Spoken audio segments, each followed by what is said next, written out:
Hey, good morning. It's Dr. James. I hope you're off to a beautiful start today. It's so wonderful to see you. Thank you for your time. And thank you for your energy. I want to just warn you up front, this message isn't for everybody, but I do believe it's for most everybody. And this is based on some very sobering, but very compelling research. And the sobering part, I want to get out of the way up front because I think if anyone has experienced this, they don't need to go into it because they know exactly what it's all about. Sometime in our lives, particularly according to this research, when we were younger people, when our brains were forming, somewhere between the ages of 2, 4, 8, upwards about 12 to 14 years old, what the research tells us is that if we experience some type of emotional or physical trauma, any type, 1 time, 6 times, 100 times, it found its way deep inside of us.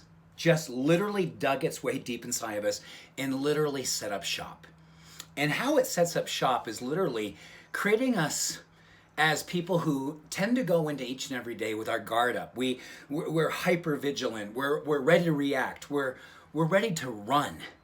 We literally are channeling fear all the time. And we're kind of just navigating, waiting for the next bad thing to happen. I know, right? It's like, oh my gosh.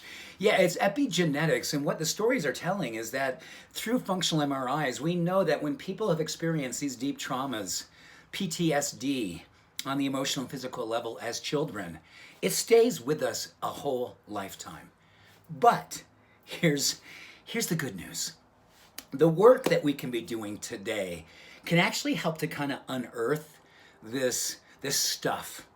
And you know what? It can take the form of so many different things. I'm sure there'll be a lot of comments about things that we saw or experienced or were afflicted by when we were younger people. But what I want to share with you today is the research that's talking about one practice that actually helps us to go into that dark space and bring some light into it, help to kind of pull it forward so it's not so deeply embedded in us. So we don't react the same way we did when we were kids. We don't find ourselves putting ourselves in the penalty box because we weren't perfect. You know, perfection is a beautiful thing because perfection is simply a demonstration of growth. We are perfect as we grow. We are perfect in this laboratory called life. And we're perfect as we look at ourselves with deep compassion and self-awareness and self-acceptance. And that brings us to this practice.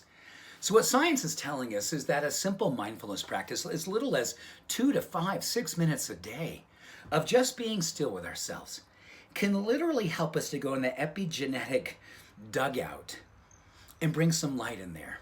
And as we bring light in there, it literally pulls it forward, and we change the chemistry of fear. We change the chemistry of defensiveness, and we begin to heal. And what studies are showing is that few minutes a day of just being present, it can be prayer, it can be meditation, just simple mindfulness practices, can literally start to heal this. And going through life after we do that practice, it gives us an extra moment. This extra moment is the difference between reacting when someone does something and flying off the handle and saying something you wish as it's coming out of your mouth, you're going, oh, I want to bring it back. I don't want to say that. I wish I didn't say that. It's when you see something, the first thing you do is you go into defensive mode or judgment mode. That's all part of the epigenetics of what happened to us as children, and it's built a defense.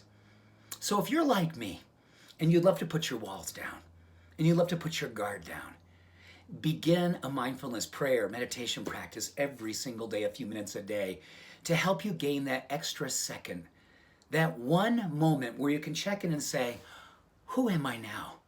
I'm not that person anymore. Although those things happen to me, they don't define me anymore. This is me being more compassionate towards myself.